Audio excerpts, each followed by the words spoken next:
우리 사랑하는 성도 여러분, 행복한 안식일입니다. 행복한 안식일입니다. 너무 긴 것 같아요. 영어로 한번 해볼까요? Happy Sabbath. 전국의 위성으로 이 집회에 참석하시는 전국에 계신 성도 여러분, 또한 혹시 시간차로 저 다른 외국에서 인터넷으로 이 말씀의 집회에 참석하시는 우리 모든 분들을 진심으로 환영합니다. 또한 특별히 이 한국36 중고등학교 강당을 가득 메워주신 우리 성도 여러분들과 우리 사랑하는 학생들 진심으로 환영합니다. 지난 일주일 동안 하나님께서 10월 말인데도 불구하고 아주 좋은 날씨 주셨어요. 청명하고 정말 아주 좋은 날씨 주셔서 하나님께 영광을 돌립니다. 우리 주님께서 여러분들과 함께 하시고 여러분의 마음을 감동시킨 것을 확신하고 믿으십니까? 하나님께 영광을 돌리십니까? 우리 주님의 크신 이름을 높이 부르며 정말 우리를 구원하신 하나님께 영광과 존귀와 찬송을 돌리는 아름다운 안식일 예배가 되기를 간절히 바랍니다. 이제 제가 말씀을 시작하겠습니다. 오늘 말씀의 제목이 뭐예요? 알파 앤 오메가, 처음과 나중이시고 시작과 끝이신 그 하나님의 아름다움에 대해서 저희가 오늘 말씀을 연구하겠습니다. 하루는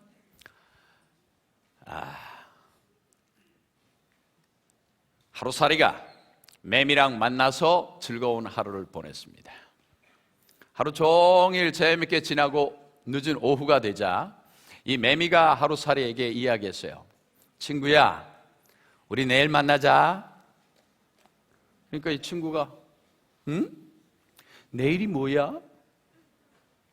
하루살이는 내일이 뭘까 하루 종일 고민하고 삶을 마감했습니다. 그 다음날 이 매미가 친구를 만나러 갔더니 매미가 안 나왔어요. 나올 수가 없지요. 매미가 나무 위에서 혼자 심심하게 나무에 달라붙어서 맴맴 그러면서 지나고 있는데 저 나무 밑에서 뭔가 펄짝펄짝 뛰어다니는 거예요. 저게 뭐지? 친구를 불렀어요. 헤이 친구, 우리 같이 친구하자, 놀자. 그러지 뭐. 이 매미는 나무 위에서 맴 하고 개구리는 밑에서 개굴 그러면서 듀엣을 즐기고 아주 행복한 하루를 보냈어요. 그렇게 아주 무더운 여름의 며칠을 신나게 이 매미와 개구리가 며칠을 데이트를 하면서 참 잘 지냈습니다. 여러 날이 지났어요. 그런데 갑자기 이 개구리가 이야기하는 거예요. 야, 그런데 나 이제 가봐야 되거든. 우리 내년에 다시 만나. 우리 또 즐겁게 놀자. 빠이빠이. 매미가 내년이 뭐야? 매미는 내년이 뭘까라는 고민을 한참 하다가 매미의 삶을 마감했습니다. 여러분, 우리는 하루살이보다 오래 살고 매미보다 오래 살고 겨울잠을 자는 개구리보다 분명히 오래 살지만, 그러나 성경이 말하는 대로 우리의 자랑할 것은 수고와 슬픔뿐이요 신속히 가니 우리가 날아가나이다. 모세가 그렇게 시편에 노래했어요. 우리가 날아갑니다. 여러분, 이렇게 유한한 삶을 살아가는 우리가 어찌 영혼에 대해서 이해할 수 있겠어요? 어떻게 영혼을 상상할 수 있겠습니까? 우리가 하나님의 아름다운 세계, 그 영원한 세계를 아무리 이해하려고 해도 할 수 없는 것입니다. 그래서 성경에는 뭐라고 말씀하셨냐면, 기록된 바 하나님이 자기를 사랑하는 자들을 위하여 예비하신 모든 것은 눈으로 보지 못하고 귀로 듣지 못하고 사람의 마음으로도 생각지 못하였다 함과 같으니라. 여러분, 하늘이 얼마나 좋은 곳인지 성경 여러 곳에 묘사되어 있어요. 특별히 계시록 21장 4절에 있는 말씀, 제가 너무나 좋아하는 말씀인데 거기에 뭐라고 말씀하셨냐면, 모든 눈물을 그 눈에서 씻기심에 다시 사망이 없고 애통하는 것이나 곡하는 것이나 아픈 것이 다시 있지 아니하리니 처음 것들이 다 지나갔습니다. 저는 이 성경절이 너무 좋습니다. 하나님께서 우리의 눈물을 씻겨 주시겠다고 하는 이 부분이 특별히 너무 좋아요. 사실 우리가 살면서 얼마나 많이 웁니까? 여러분, 지난 일주일 동안 말씀을 들으면서 이 신목사 많이 운다고 그러셨죠? 예, 저희 집사람은 저보고 울보라고 그러는데 그게 슬퍼서 우는 게 아니라 저는 감격해서 주로 자주 그래요. 그런데 우리가 살면서 참 많이 웁니다. 아파서 울고, 슬퍼서 울고, 외로워서 울고, 무서워서 울고, 억울해서 울고, 괴로워서 울고, 무서워서 울고. 모두 아픈 것이죠. 내 몸이 아픈 것이고, 내 감정이 아픈 것이고, 내 이성이 아픈 것이고, 나의 관계가 아픈 것이고, 내 사랑이 아픈 것이. 근데 사람이 이렇게 울다가 지치면, 그렇게 살아가다 드디어 가장 큰 울음의 원인이 되는 죽음이라고 하는 그 울음으로 우리가 인생을 끝나고 마는 것입니다. 그런데 하나님께서 우리에게 말씀하셨어요.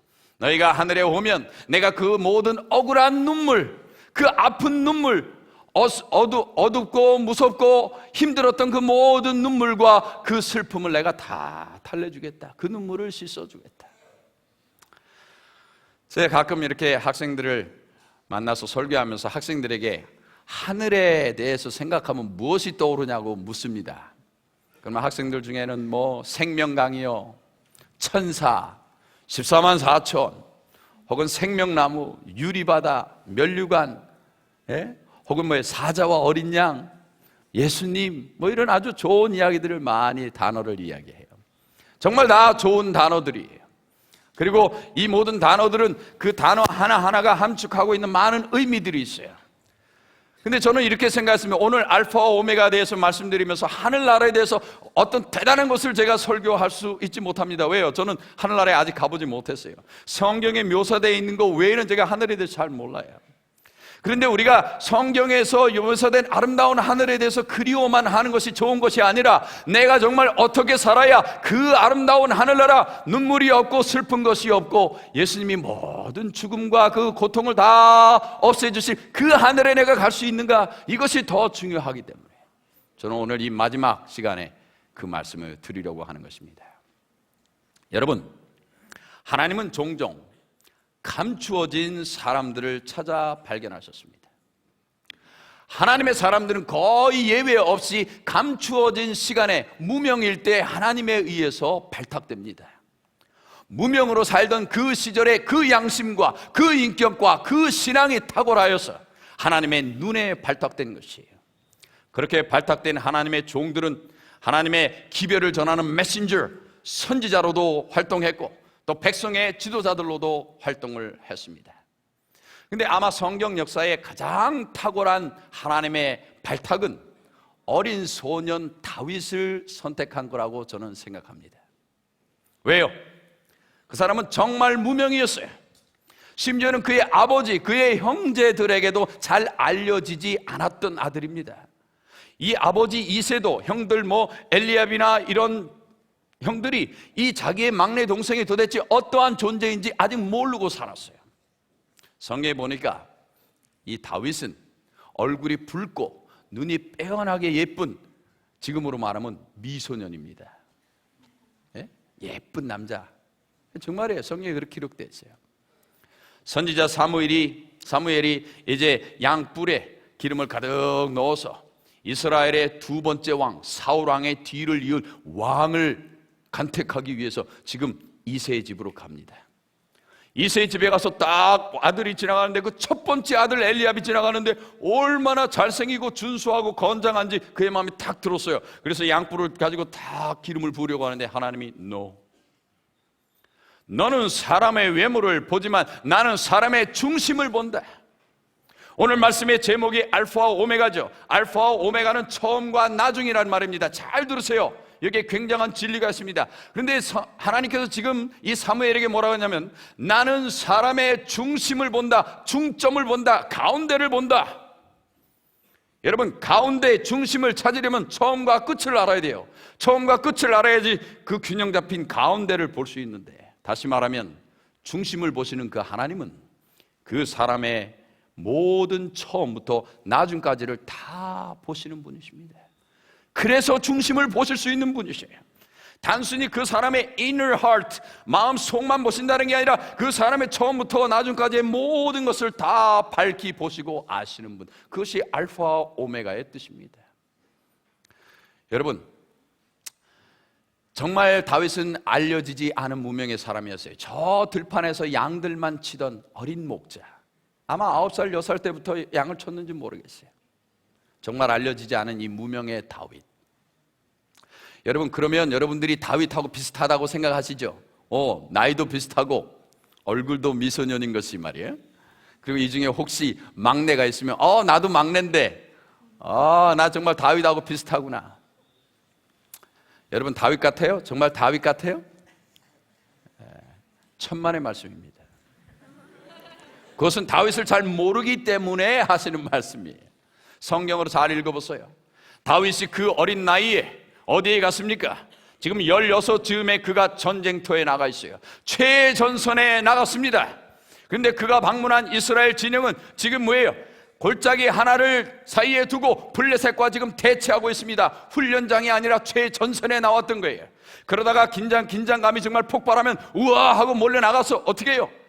칼로 막 팔이 잘리고 화살이 가슴을 뚫고, 잘못하면 창이 와서 내 배를 찌르고, 잘못하면 내 목이 칼에 잘려져 나갈 그런 최전선에 지금 나와 있는 것이란 말입니다.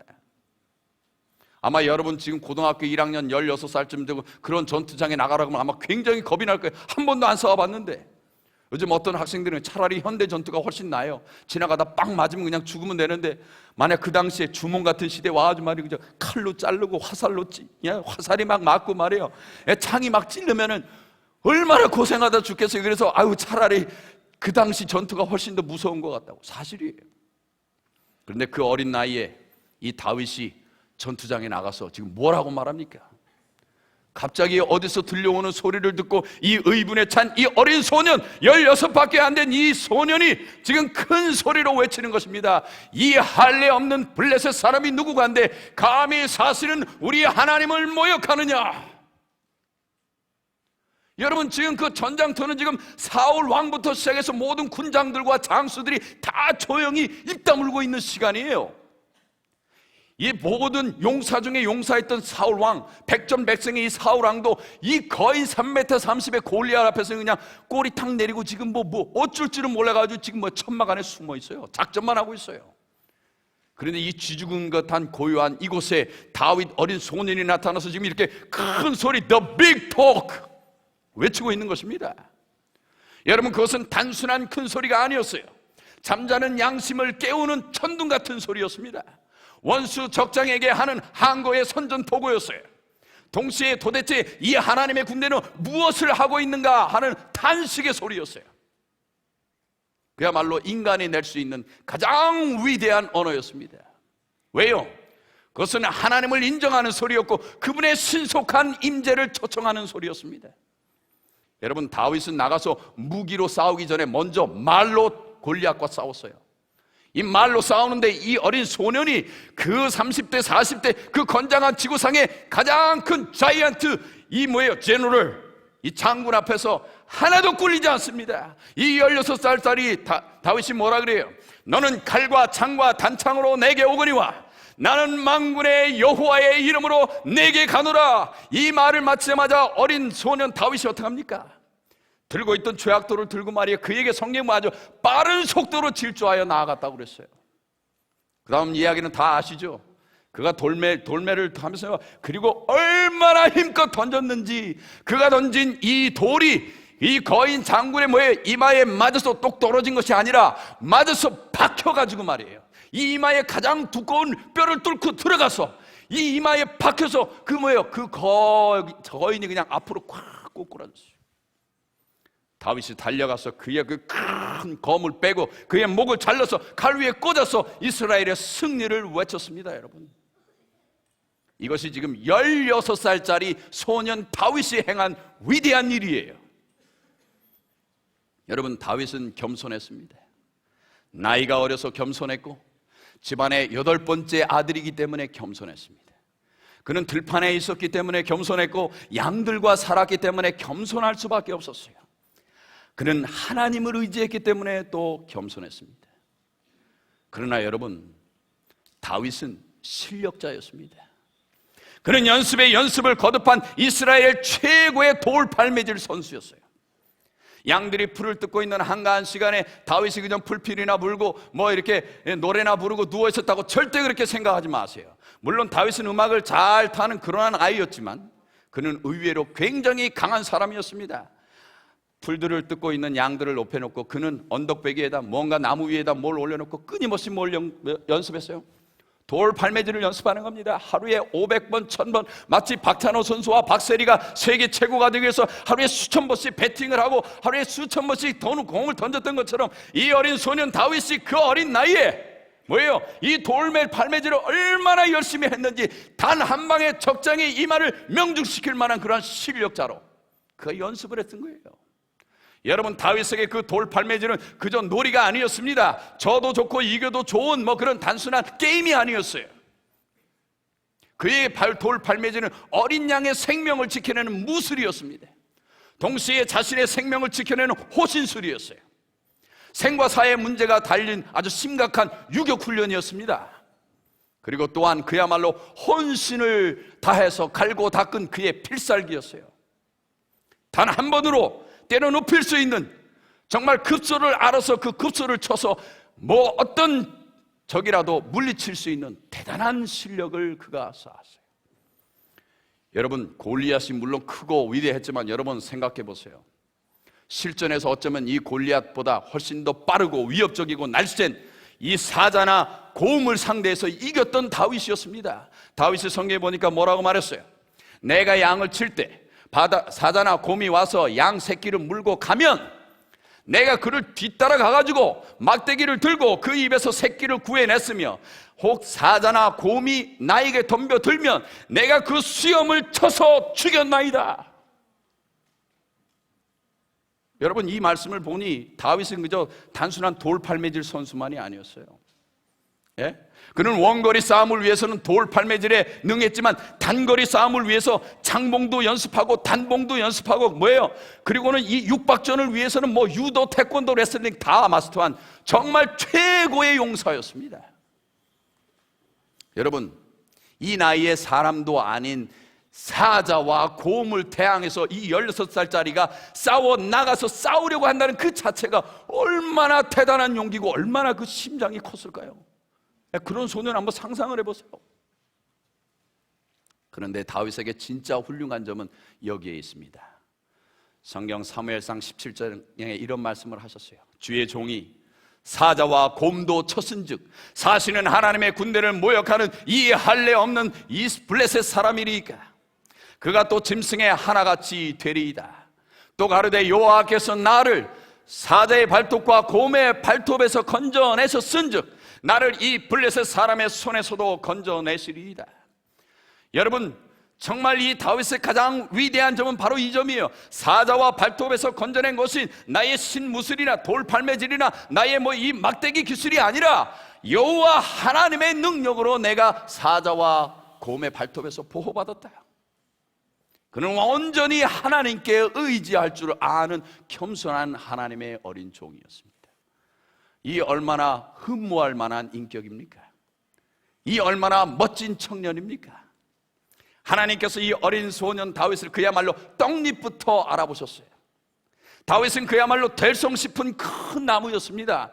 그러니 하나님께서 왕으로 선택할 수밖에 없었겠죠. 제가 지금 교회의 지도자이신 우리 목사님들, 장로님들, 또 그리고 집사님들, 특별히 이 학교에서는 우리 교장선생님을 비롯한 모든 교사분들께 제가 호소합니다. 여러분 교회에 어린 다윗들을 찾아주십시오. 어린 다윗들, 그들을 찾아 그들에게 기름을 붓고 그리고 전쟁터에 나가서 골리앗을 물리칠 수 있도록 기회를 허락해 주십시오. 여러분, 사울 왕이 다윗을 골리앗에 보내기 전에 어떻게 했어요? 사울 왕이 다윗을 불렀습니다. 그리고 내 군복을 입어라, 내 갑옷을 입어라. 여러분, 그 군복과 갑옷은 이스라엘 보통 남자보다 머리 하나가 더 컸던 사울 왕의 갑옷과 군복이에요. 그것은 그에게는 화려한 승리의 전통이요, 그에게 어울리는 장수의 군수품이었어요. 그러나 그것은 오직 사울 왕 그만의 것이었습니다. 아마 사울의 이론은 간단했어요. 이것이 안전하니 이것을 입어라. 이것은 너의 생명을 보호하고 너를 지켜줄 것이다. 너 이것을 입으면 원수의 칼이 와도 내가 살아날 수 있고 화살을 맞아도 그것이 뚫지 못할 것이다. 군왕의 왕, 장수의 봄이 나는 이 멋진 갑옷을 입고 내 대신 나가서 싸워다오. 이게 왕의 갑옷이니 얼마나 잘 만들었겠느냐, 얼마나 멋이 있느냐. 이것을 입고 나가서 싸워라. 그리고는 뭐예요? 군복 갑옷 다 입히고 난 다음에 내 투구를 써라, 내 칼을 들어라. 여러분, 이것이 사울 왕이 어린 소년 다윗에게 했던 일입니다. 이제 나가서 전쟁터에 싸우려고 하는데 다 자기 것으로 무장시키는 거예요. 여러분, 성경에 보면 진짜 사울이 그렇게 했어요. 성경을 읽어보실까요? 사무엘상 17장. 이에 사울이 자기 군복을 다윗에게 입히고 노투구를 그 머리에 씌우고 또 그에게 갑옷을 입히매 다윗이 칼을 군복 위에 차고는 익숙치 못하므로 시험적으로 걸어보다가 사울에게 고하되 이것을 입고 가지 못하겠나이다 하고 곧 벗고. 여러분, 사울은 다윗을 위한 납치고 자기의 군복과 자기의 갑옷을 억지로 입혔습니다. 옆에 있는 군장들과 보좌관들이 바라보고는 뭐에 부러운 듯이 쳐다봅니다. 이것은 군왕만이 입을 수 있는 굉장히 멋지고 좋은 갑옷이니 너는 참 행운하라고 격려해야 됩니다. 여러분, 그러나 신분상 예의상 할 수 없어서 겸손하고 참 착했던 이 다윗이 그의 말대로 다 하지만 결정적인 순간에서 이 다윗은 왕의 어명을 거절합니다. 왕이시여, I'm sorry, 안 되겠습니다. 이것은 제 스타일이 아닙니다. 저의 것이 아닙니다. 다윗은 말은 안 했지만 아마 분명히 이런 생각을 마음에 했을 거예요. 저는 군왕의 위엄과 장수의 폼 따위에는 관심이 없습니다. 안전하지 않다고 말씀하시겠지만 저는 이런 복장이 좋습니다. 부족하다고 말씀하시겠지만 저는 이 돌패할매 하나면 충분합니다. 건방지다고 생각하시겠지만 저는 이대로가 편합니다. 그저 나가서 싸울 수 있도록 허락만 해주십시오. 그리고 지켜봐 주십시오. 여러분, 제가 지금 무엇을 말씀드리려고 하는지 아시겠습니까? 여러분, 군복에 주렁주렁 달린 계급장은 우리 기성세대들의 자랑입니다. 무겁고 두꺼운 갑옷도 우리 기성세대들의 신념과 자랑이에요. 그것은 안전에 대한 우리들의 신념이었습니다. 이것을 입으면 절대 안전할 것이라는 잘못된 신념 말이에요. 왜요?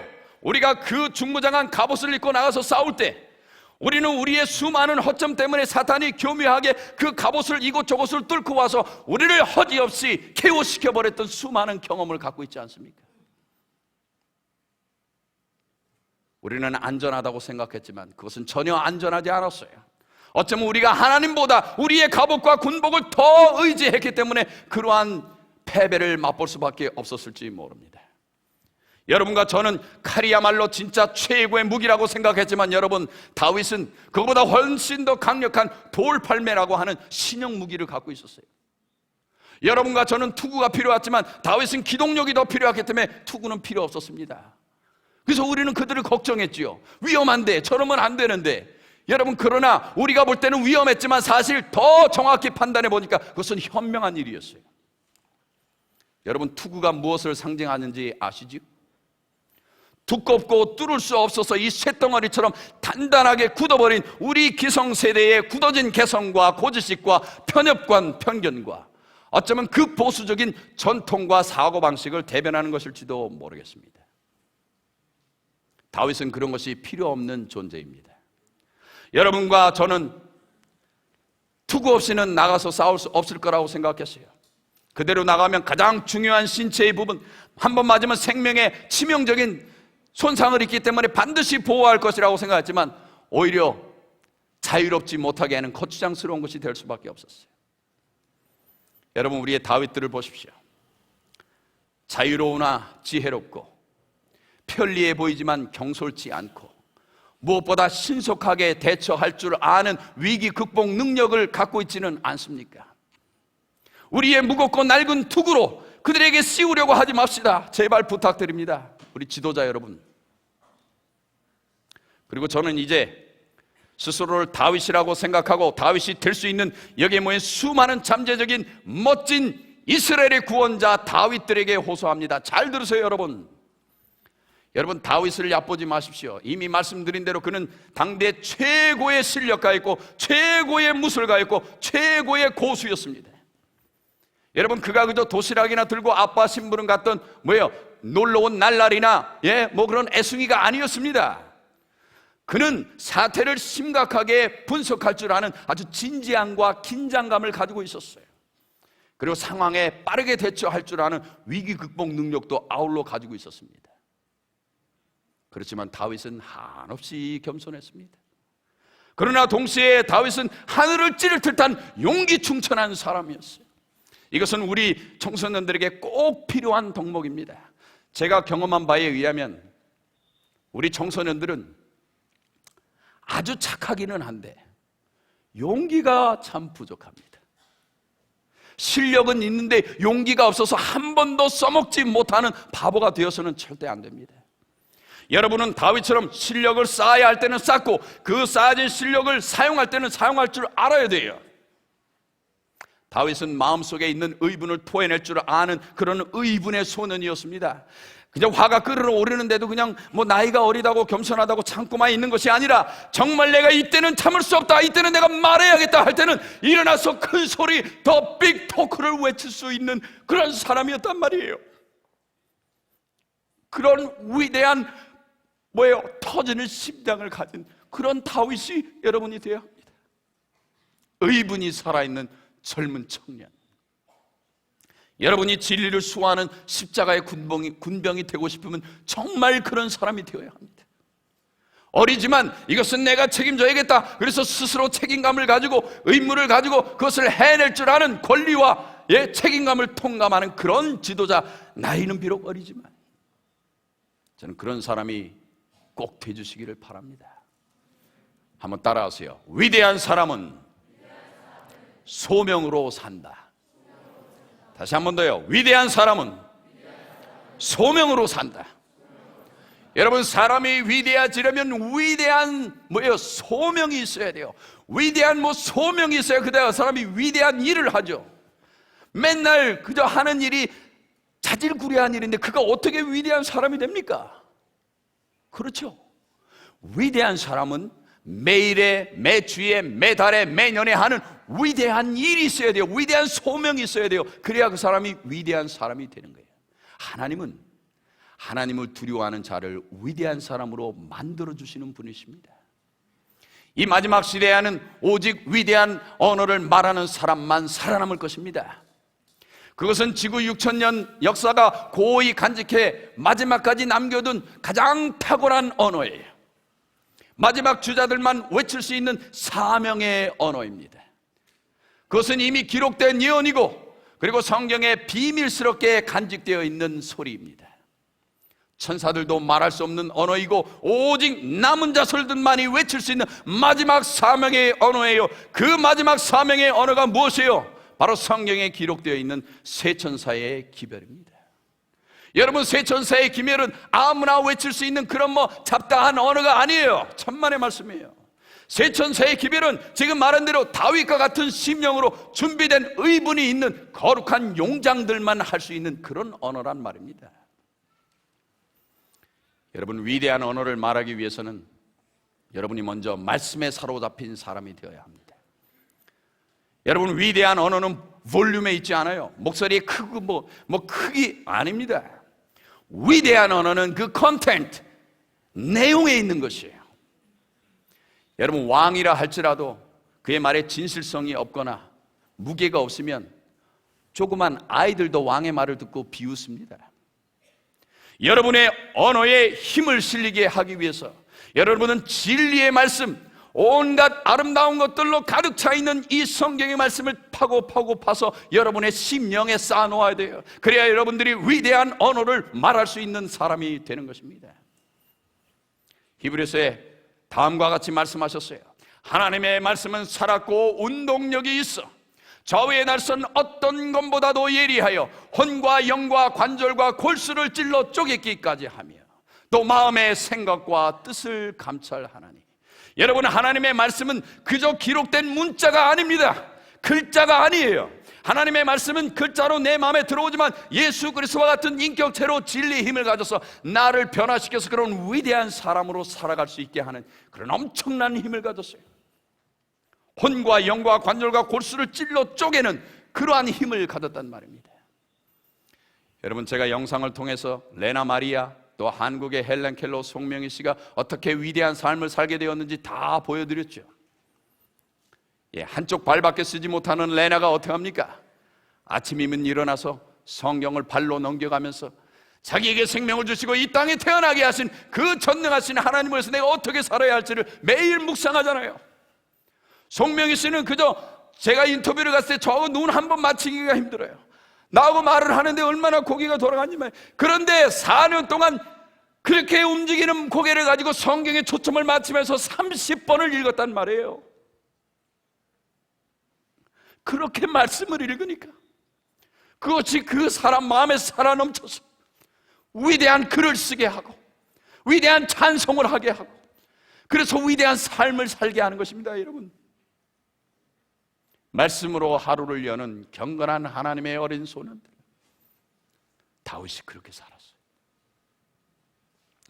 여러분은 대충 성경을 읽어서는 안 됩니다. 꾸준히 읽고 깊이 있게 읽고 오래 읽어야 돼요. 그 말씀이 내 마음의 생각과 뜻을 바꿀 때까지, 정말 나는 지금 인터넷을 하고 음란 사이트를 보고 싶은데 내가 아침에 읽은 그 성경의 말씀이 아들아 좌로나 우로나 치우치지 말고 내 율례를 따라 경건하게 살아라, 이 말씀 때문에 그 인터넷의 음란 사이트를 가고 싶은 마음을 누를 수 있는, 이것을 내가 죄라고 생각하신 그런 양심의 깨우침이 있을 때까지 성경을 읽어야 합니다. 말씀대로 살아야겠다는 새로운 각오가 설 때까지 말씀을 읽으십시오. 말씀을 읽는 것이 이제는 자연스러운 일이 되어서 어디 가서도 친구들하고 뭐 할 때는 시간 있을 때마다 성경을 펴는 사람, 아침이면 늘 성경을 펴고 잠자리에 들기 전에 또 말씀을 읽는 사람, 교회 갈 때는 항상 성경을 간직하고 다니는 사람, 이렇게 습관이 될 때까지 말씀을 사모하고 챙길 수 있는 사람이 여러분이 되어야 합니다. 그렇게 연습이 됐을 때 드디어 그 사람은 대학에 가서 친구들이 술을 먹자 담배를 피자 할 때 매일매일 닥쳐오는 생활의 유혹을 이겨낼 수 있어요. 그때까지 성경을 읽어야 합니다.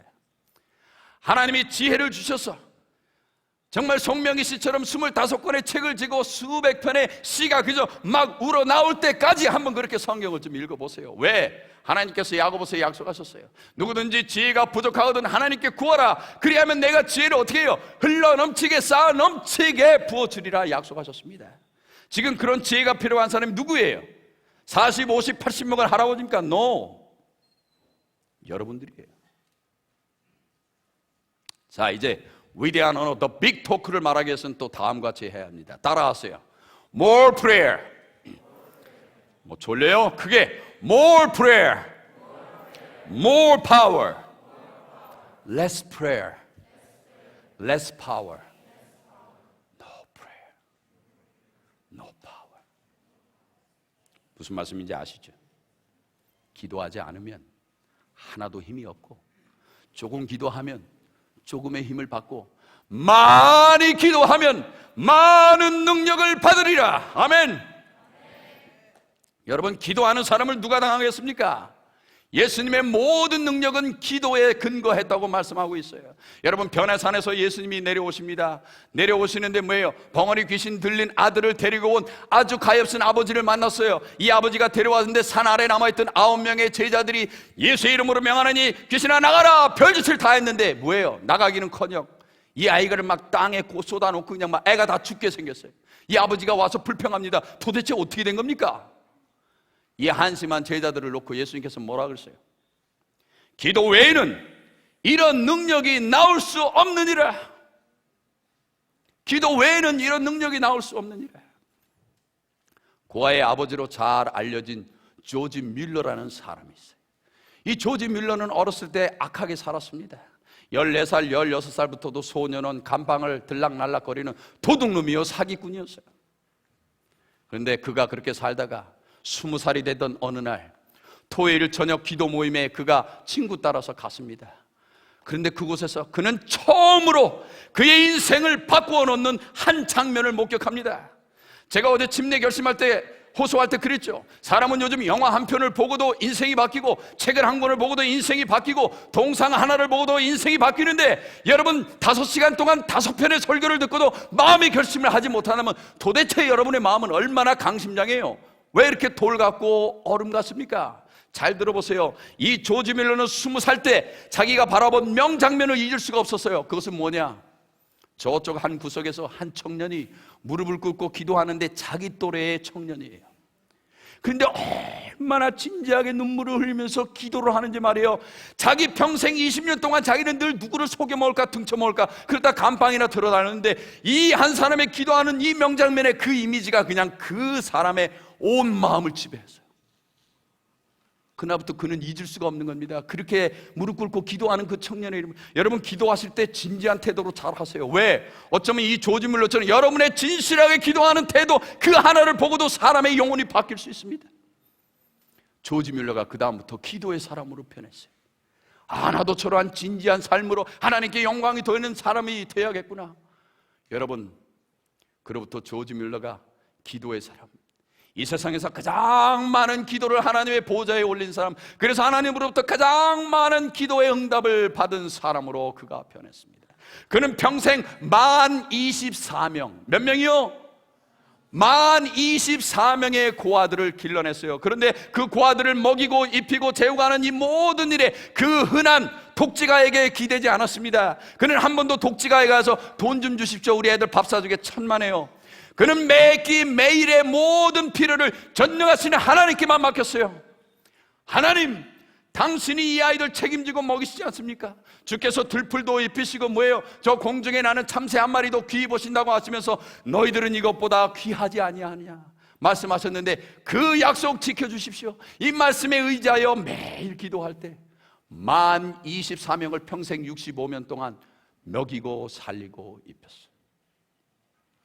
그는 일평생 살면서 무려 5만 번 이상의 기도 응답을 받았습니다. 자, 다시 한번 따라 하실까요? More prayer. 이게 more이 아닌데 더 크게 More prayer. More power. Less prayer. Less prayer. Less power. No prayer. No power. 여러분들이 파워 없이 사시고 싶으면 기도 안 하면 돼요. 그러나 여러분이 정말 위대한 사람으로 큰 능력을 행하는 사람이 되고 싶으시면 기도하십시오. 자, 이제 마지막입니다. 따라하세요. Do mission. 선교하라. 여러분, 우리는 선교해야 삽니다. 선교를 해야 하늘나라 갈 수 있어요.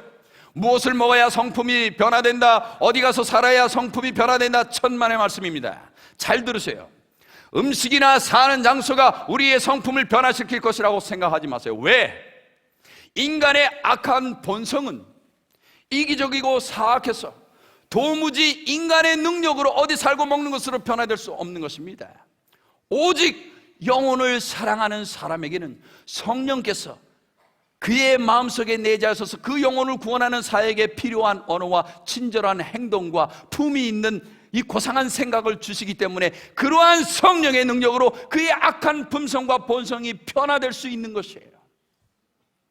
영혼을 사랑하는 사람이 성품의 변화를 가지고 그 준비된 마음으로 하늘에 갈 수 있는 것입니다.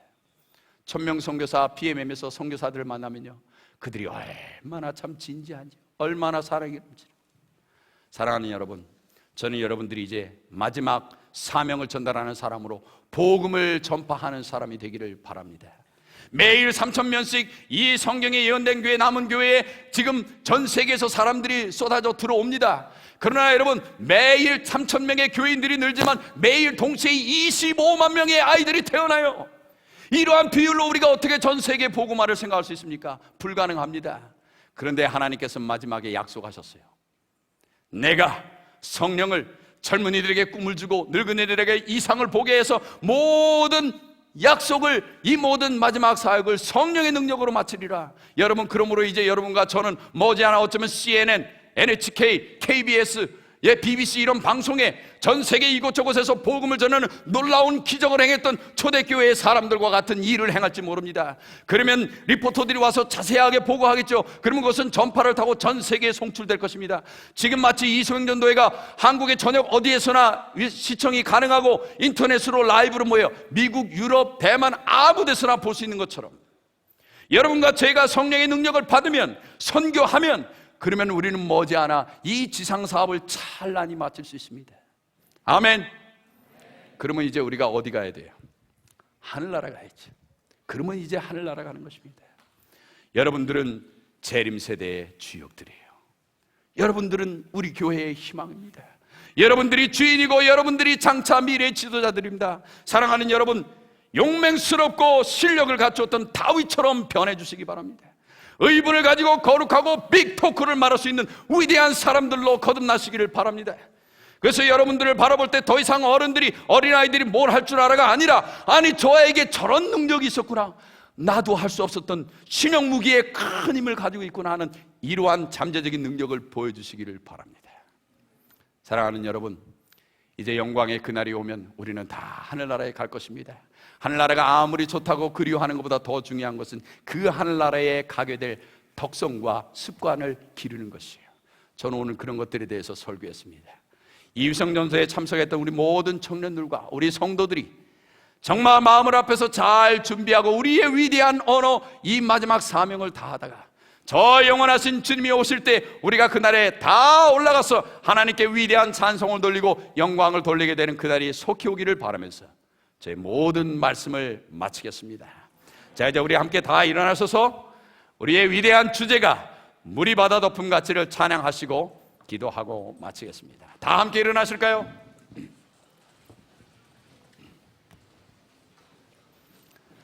자, 뜨거운 마음으로 옆에 분들 손을 좀 잡으시고 이제 위성전도의 마지막인데 우리 다 같이 크게 찬양하십시다.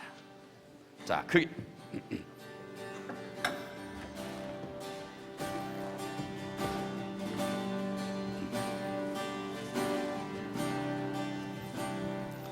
세상 모든 민족이 구원을 얻기까지 쉬지 않으시는 하나님, 주의 심장 가지고 우리 이제 일어나 주 따르게 하소서.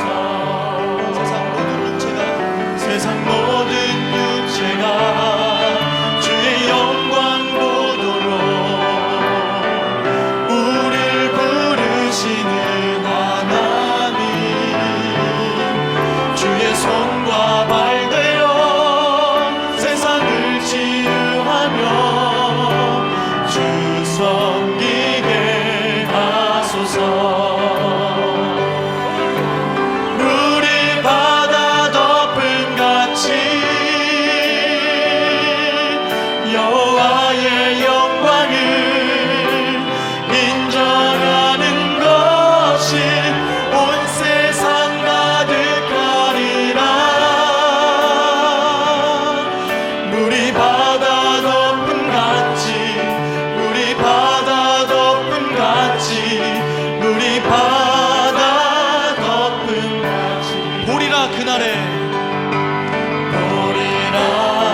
세상 가득한 승리의 함성, 불이 바다 덮음같이 여호와의 영광을 인정하는 것이 온 세상 가득하리라. 불이 바다 덮음같이